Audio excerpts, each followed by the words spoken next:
Hello, नमस्ते। मैं ममता रानी वर्मा आपसे कुछ बातें करने के लिए आपके साथ हूँ। हमारे जो प्रथम विधि मंत्री थे माननीय बाबा साहब भीमराव अंबेडकर, उन्होंने जब विधि मंत्री के रूप में शपथ लिया तो उन्होंने अपने प्रथम साक्षात्कार में कहा था कि ये संविधान अच्छे हाथों में पड़ेगा तो अच्छा साबित होगा और बुरे हाथों में पड़ेगा तो बहुत बुरा साबित होगा।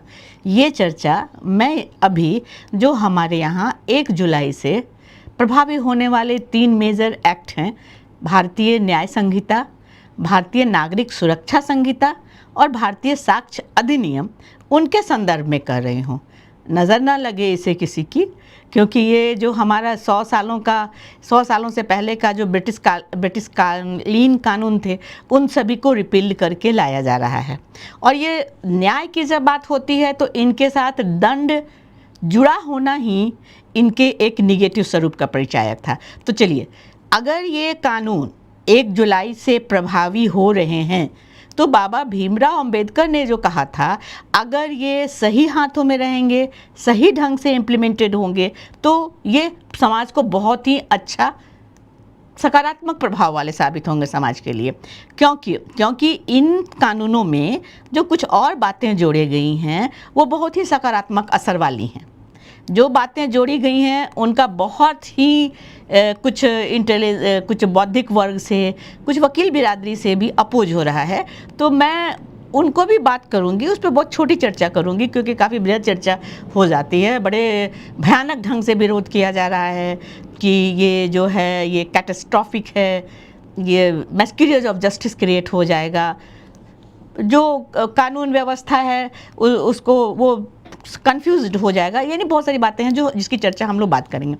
मेरी जो चर्चा का आज विषय है, ये जो हमारे लोग जो इन तीनों नए कानूनों के प्रभावी होने से इतना विरोध कर रहे हैं, उनका ध्यान जो बहुत दिनों से चला रहा है, जो आईपीसी की कुछ धाराएं हैं, उनके ऊपर उन्होंने कभी चर्चा करने की ज़रूरत क्यों ना समझी, जो बिल्कुल स्त्री विरोधी चरित्र वाले हैं। और अगर आप लोग समाज सुधार की चिंता करते हैं, समाज चिंतक हैं समाज के, तो ये जो कानून है, जो हमारा जो क्राइम रिपोर्ट ब्यूरो कहता है नेशनल, उसके अनुसार तो दिनों ब दिन स्त्री विरोधी जो ऑफेंसेस हैं बढ़ते चली जा रही है। तो आपका ध्यान इन पे क्यों नहीं गया? मैं चर्चा करनी चाहूँगी धारा, जो आईपीसी की धारा 307 थी, जो अभी बदल के 109 हो गई है। भारतीय न्याय संहिता में 109 हो गई है, बदला कुछ भी नहीं गया है इसमें।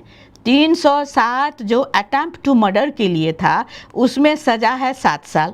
भारतीय न्याय संहिता में भी उसमें सज़ा, लेकिन उसी जगह 304 बी में सज़ा है 10 साल, जो आजीवन कारावास में भी बदल सकती है। और इसी के जो भारतीय न्याय संहिता में भी 304 बी को जो नया उसका नंबर मिला है वो 80, उसमें भी सज़ा का प्रावधान और जो आजीवन कारावास में बदल सकती है। आप अब अगर हितचिंतक, समाज के हितचिंतक लोग मुझे बताएं कि दहेज और हत्या, एक औरत दहेज के लिए मार दी जाती है, 2 कानूनों के अपराध के तहत आता है, उसमें 7 साल की सज़ा, और सिर्फ अटेम्प्ट टू मर्डर उसके लिए 10 साल की सज़ा। ये न्याय संगत है, जेंडर बाइस्ड है या नहीं? चलिए, ये तो मैंने 307 की बात कहा। अब मैं आ जाऊँ 304 बी और 304 के कंपैरिजन की बातें कहा। अब मैं आती हूँ 376 बलात्कार के मामले के लिए। बलात्कार का जो मामला है 376 आईपीसी में A B C D 1 2 A B C D ऐसे करके बहुत सारे उसमें क्लॉजेज हैं। उसी तरह से जो 376 है, ये हमारे यहाँ इसको जो भारतीय न्याय संहिता है उसमें 64, 65 से लेकर 68 तक, 64, 65 से लेकर 68 तक इसको डिफाइन किया गया है और उसकी सज़ा का प्रावधान बताया गया है।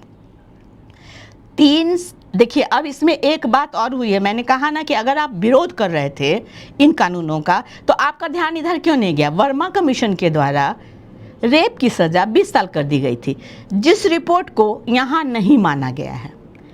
376 में रेप की सज़ा 10 साल थी जो आजीवन कारावास में बदल सकती है, A1 नंबर में। दूसरा नंबर का जो था कि कोई अथॉरिटी, सरकारी अथॉरिटी हो, जेल का हो, सुपरिटेंडेंट हो, पुलिस वालों का, पुलिस के यहाँ के लोग हों, ऑर्फेनेज के हों, रिमांड होम के हों, इसी तरह से डिफरेंट क्लॉजेज हैं, इनके द्वारा अगर रेप किया जाता है तो उसकी भी सज़ा 10 साल जो आजीवन कारावास में बदल जाती है।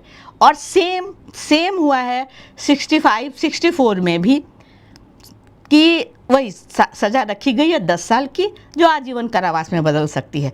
मेरा जो पॉइंट आउट करना है वो इस पे कि 376 का सी क्लॉज, सब क्लॉज सी और इसका 68, भारतीय न्याय संहिता का 68, इसमें एक टर्म जोड़ दिया गया है कि ऑथोरिटीज़ कौन है, वही जो मतलब कि 376 के 2 में है और 64A में है ऑथोरिटीज़।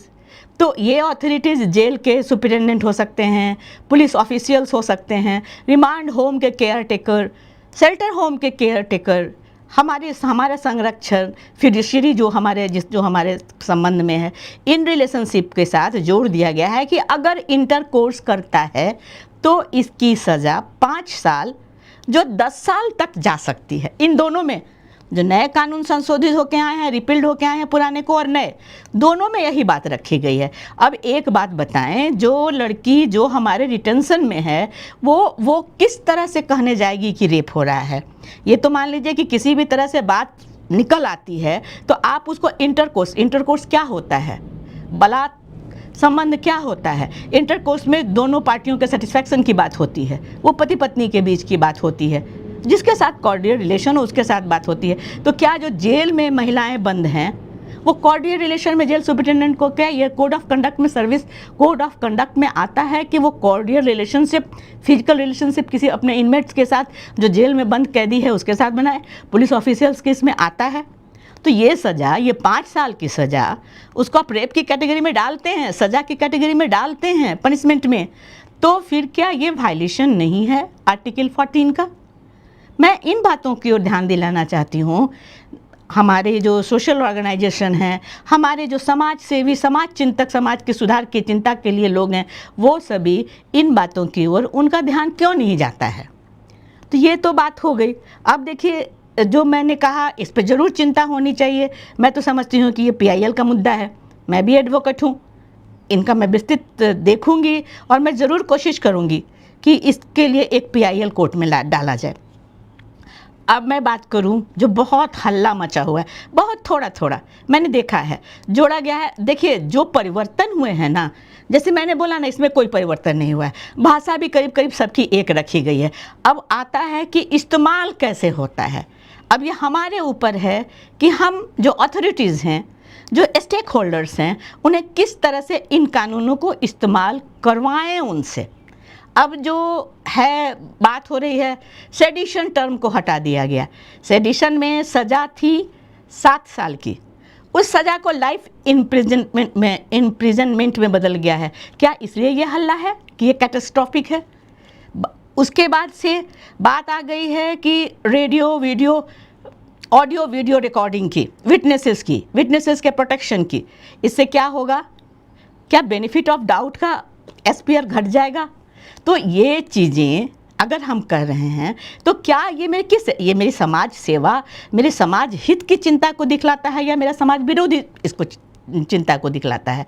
मान लीजिए कहाँ रखा जाएगा, इसके लिए ट्रेनिंग नहीं है। 161 के क्लॉज 3 में पहले से ऑडियो वीडियो रिकॉर्डिंग की बात है, और जितने फॉरेंसिक रिपोर्ट होते हैं, जितने जो कुछ भी होते हैं वो रखे जाते हैं मालखाना में, ये भी रखे जाएंगे मालखाना में। और अगर कोई भी सेक्शन रिपील्ड हुआ है, जनरल क्लॉजेज एक्ट उसके लिए है, जनरल क्लॉजेज एक्ट का 6 स्पष्ट रूप से उसका जो सबसेक्शन 5 है वो कहता है कि इस अधिनियम जो रिपील्ड होने के बाद जो कानून प्रभावी होते हैं, उनके पहले जो भी कोर्ट की प्रोसीडिंग चल रही थी वो उसी तरह से चलेगी जिस तरह, जैसे मान लो कि ये नियम प्रभावी ही ना हुए हों। यानी कि अगर भारतीय नागरिक सुरक्षा संहिता है, उसके जो प्रोविजंस हैं वो उसी तरह से चलेंगे जैसे कि पहले चलते आए थे। यानी कि 1 जुलाई को जो केसेस इंस्टीट्यूट होंगे या 30 जून को जो केसेस इंस्टीट्यूट होंगे, इसके लिए कोई कन्फ्यूज़न हो जाने की